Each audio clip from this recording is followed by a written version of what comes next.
Yun, good day mga kaputi. Wala tayong project ngayong araw kaya magkakabit tayo ng tarpaulin. Yan, bali ito yung tarpaulin na ikakabit natin dun sa harap ng aming bahay, doon sa bandaron. Ayan, naka 50% off po ako. At yun, bali ito yung tarpaulin na ikakabit natin.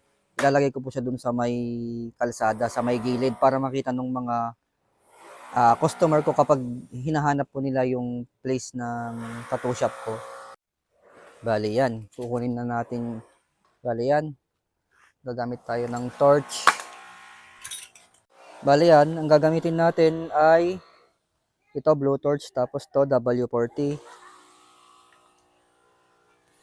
at mga ilang mga pangtanggal ng tornilyo. Hindi ko alam kung anong pangalan nito, bahala kayo dyan kung anong tawag dyan. Hindi naman ako mekaniko tattoo artist ako. Hehe. Yan, hindi ko lang sure kung saan dito. Basta ito yung mga gagamitin ko. Yan, tara, punta na tayo dun sa sa may paglalagyan natin ng tarpaulin.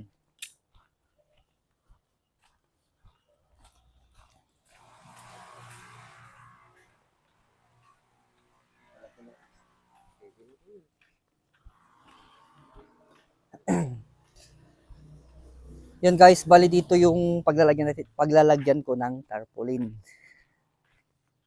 Yan, kung makikita nyo, sira na yung dati kong pinagawang tarpaulin.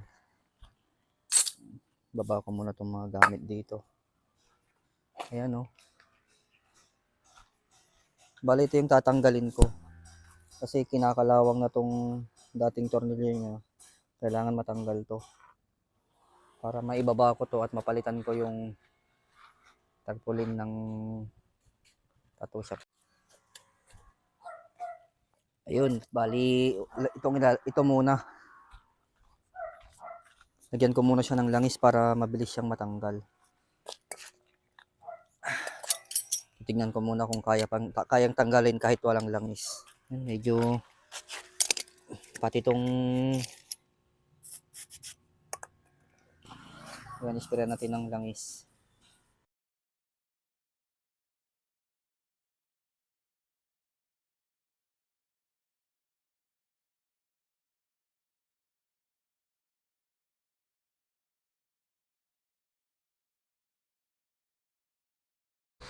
Ay, yun, babalik tayo. Hindi kasi natapos kaninang tanggalin yung tinatanggal kong screw.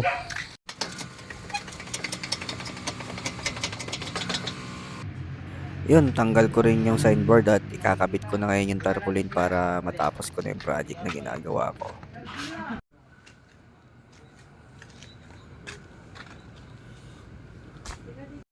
So dito guys ay sisimulan ko nang ikabit yung tarpaulin. Tatanggalin ko na yung mga ibang mga sobrang naglumaan na tarpaulin para maayos at mas presentable naman siyang tignan kapag kinabit ko yung isa pang tarpaulin.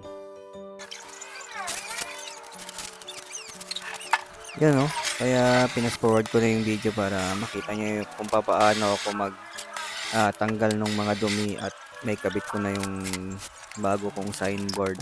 Medyo nahirapan nga lang ako sa pagkakabit nito kasi mahirap talaga magkabit kapag mag-isa ka. Kaya dyan tatawagin ko si Mrs. para tulungan niya akong magkabit nung signboard ko kasi napakahirap naman talagang magkabit kapag mag-isa ka lang.